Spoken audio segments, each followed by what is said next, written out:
Bismillahirrahmanirrahim. Assalamualaikum warahmatullahi wabarakatuh. Kita mulai ya sekarang teman-teman belajar hari ini tema 4, globalisasi. Subtema 1, globalisasi di sekitarku. Baik teman-teman, dipersiapkan buku tulis dan alat-alat tulisnya. Tujuan pembelajaran kelima dan keenam. Setelah mencari informasi, siswa mampu menyajikan informasi tentang peran Indonesia dalam kerjasama di bidang sosial budaya dalam lingkup ASEAN. Setelah membaca, siswa mampu menulis informasi penting dari teks eksplanasi yang dibaca dalam bentuk tulisan dan visual dengan kalimat efektif dan kosakata baku. Dengan diskusi dan pemecahan masalah, siswa mampu menceritakan manfaat cinta produk Indonesia dengan kepedulian yang tinggi. Baik teman-teman, kita mulai ya pada materi yang pertama. Batik, seni tradisional Indonesia yang mendunia. Seni batik berawal dari seni tradisional yang dibuat khusus untuk para petinggi keraton pada zaman kerajaan di Nusantara. Seiring dengan perkembangannya, kini kain batik telah dipakai oleh berbagai kalangan, bahkan telah mendunia. Pada tanggal 2 Oktober 2009, UNESCO memberikan pengakuan dan mengesahkan secara resmi batik Indonesia sebagai warisan budaya dunia. Iya, tanggal 2 Oktober itu kita peringati sebagai Hari Batik Nasional. Ini contoh motif batik Indonesia ya teman-teman. Dalam sejarahnya, Pulau Jawa merupakan titik awal perkembangan seni batik di Indonesia. Ragam motif batik pun dibedakan berdasarkan area pembuatnya. Batik pedalaman dan batik pesisir. Berbagai ragam motif dan simbol yang digambarkan di atas sehelai kain memiliki makna filosofis yang menjadi pedoman kehidupan. Kerumitan dalam proses pembuatan, kekayaan ragam dan makna yang terkandung dalam batik Indonesia menjadi daya tarik bagi warga dunia. Iya, betul sekali ya teman-teman. Melalui berbagai pameran seni tradisional yang diadakan di dalam dan di luar negeri, batik Indonesia semakin dikenal dan diminati. Bahkan beberapa tokoh dunia gemar mengenakan pakaian batik dengan motif batik Indonesia setelah mengenalnya sebagai tanda mata ketika berkunjung ke Indonesia. Mendiang Nelson Mandela misalnya, beliau kerap menggunakan batik Indonesia dalam kesehariannya. Saat ini, batik karya pengrajin tradisional mengalami lonjakan pemesanan dari mancanegara untuk pasar dunia. Salah satu strategi yang dilakukan oleh pengrajin batik untuk menembus pasar dunia adalah membuat kreasi motif dan warna yang disesuaikan dengan selera calon pembeli di negara tujuan. Kelestarian batik sebagai seni tradisional harus terus dikembangkan dan dipelihara untuk meningkatkan daya jual dan kesejahteraan pengrajinnya. Iya teman-teman, kita lanjutkan ya. Jawab pertanyaan berikut berdasarkan teks halaman 39-40 muatan bahasa Indonesia. Nomor 1, apa tujuan awal pembuatan batik? Nomor 2, jelaskan apa yang kamu ketahui tentang motif batik Indonesia. Kemudian berikutnya, nomor 3, apa upaya yang telah dilakukan untuk mengenalkan batik Indonesia ke dunia internasional? Nomor 4, tulis komentarmu setelah mengetahui bahwa batik Indonesia diakui sebagai salah satu warisan budaya dunia. Nomor 5, tulis simpulanmu menggunakan 3 kalimat tentang bacaan tadi. Iya, baik. Kita lanjutkan ya teman-teman. Berikutnya ke nomor 6. Jelaskan arti kata mendunia pada teks tadi. Nomor 7, kerjasama apa yang dilakukan Indonesia untuk mengenalkan batik ke mancanegara?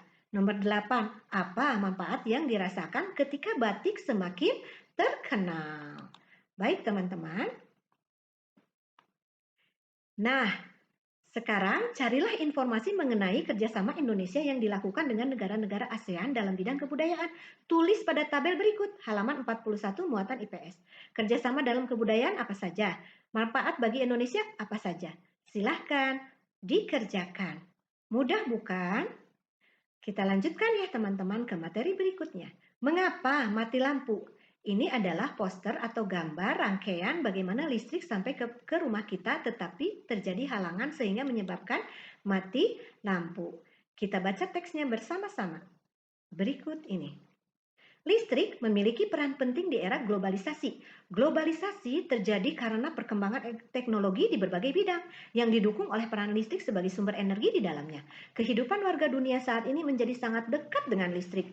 Listrik menjadi bagian kehidupan dalam keseharian yang tidak terpisahkan.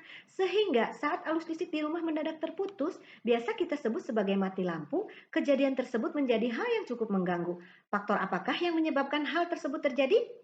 Iya, perusahaan listrik negara atau PLN sebagai perusahaan negara yang mengurus bidang kelistrikan sesungguhnya juga tidak menyukai kejadian mati lampu, apalagi padam dalam waktu yang cukup lama. Iya, teman-teman, seperti itu ya.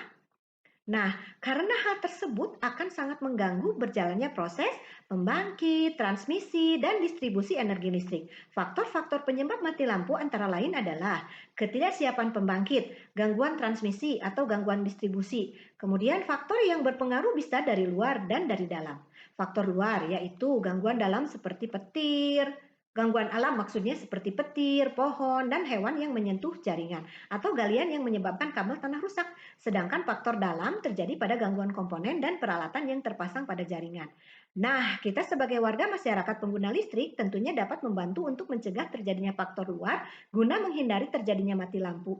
Mari kita bersama-sama ikut menjaga keberadaan listrik di tengah kita. Baik teman-teman, jawab pertanyaan berikut berdasarkan teks halaman 46 muatan bahasa Indonesia. Nomor 1, apa topik atau gagasan utama bacaan di atas? Nomor 2, apa saja penyebab terputusnya aliran listrik dari stasiun pembangkit hingga ke rumah warga? Nomor 3, bagaimana mencegah terjadinya mati lampu? Iya, teman-teman. Kemudian tuliskan informasi tersebut dalam bentuk gambar berseri berikut. Perhatikan penggunaan kosakata baku dan kalimat efektif. Halaman 47 muatan bahasa Indonesia. Halaman pertama judulnya apa? Halaman kedua pernyataan umumnya apa? Halaman 3 deret penjelasnya apa? Halaman keempat simpulan dan pendapat penulis. Silahkan dikerjakan. Mudah bukan? Baik teman-teman, kita lanjutkan ke materi berikut. Mainkan teks drama sederhana berikut di depan kelas. Lani adalah siswa kelas 5 SD Nusantara. Ia dikenal sebagai anak yang pintar dan rajin membaca. Ia juga rajin sekolah dan selalu menyelesaikan tugas sekolah tepat waktu. Nilai-nilai ulangannya selalu berada di atas rata-rata nilai teman-teman di kelas. Selain itu, ia juga sangat ramah, ceria, dan suka membantu teman-teman yang mengalami kesulitan saat mengerjakan tugas sekolah. Hingga pada suatu hari, Lani sedang memakan bekas sekolahnya di kantin sekolah. Benny datang mendekatinya. Iya, kita praktekkan nanti ya teman-teman percakapan Lani dan Benny. Lani, kuemu nampak enak. Sini, aku mau kuemu. Ini setengah saja ya, karena aku lapar. Tadi pagi aku bangun kesiangan, jadi tidak sempat sarapan. Sini bagi. Pokoknya kau harus berikan kuemu. Lihat tuh, baju seragamu sangat kumang. Sepatumu juga sobek. Berikan kuemu. Lani tertegun mendengar perkataan Benny. Ia baru menyadari bahwa dirinya memang hanya seorang anak miskin penjajak kue keliling. Ayahnya pekerja serabutan yang tidak menentu penghasilannya. Lani memandangi sepatunya yang nampak mulai menggangga, juga seragam sekolahnya yang tidak lagi terlihat warna aslinya. Sejak hari itu, Lani kemudian menjadi anak yang pemurung. Ia nampak selalu sedih dan tidak lagi bersemangat untuk pergi ke sekolah. Baik teman-teman, berikutnya, diskusikan pertanyaan berikut bersama teman dalam satu kelompok kecil. Halaman 48 muatan PPKN. Nomor 1, bagaimana karakter tokoh Lani dan Benny? Nomor 2, bagaimana sikap Benny kepada Lani? Apa yang seharusnya Benny lakukan? Jelaskan dan berikan alasannya. Kemudian, selanjutnya, nomor 3, bagaimana sikap Lani setelah Benny menghinanya? Apa yang sebaiknya Lani lakukan? Jelaskan dan berikan alasan. Nah, sekarang diskusikan hasil akhir dari jawaban tersebut. Halaman 49 muatan PPKN. Tuliskan di sini ya teman-teman. Silahkan dikerjakan. Baik teman-teman, kita diciptakan Tuhan Yang Maha Esa dengan segala kelebihan dan kekurangannya, dan dengan bakat serta potensi yang berbeda-beda. Perbedaan kemampuan dan perbedaan ekonomi tersebut hendaknya tidak menjadi sumber perpecahan. Perbedaan tersebut juga tidak perlu mempengaruhi rasa percaya diri.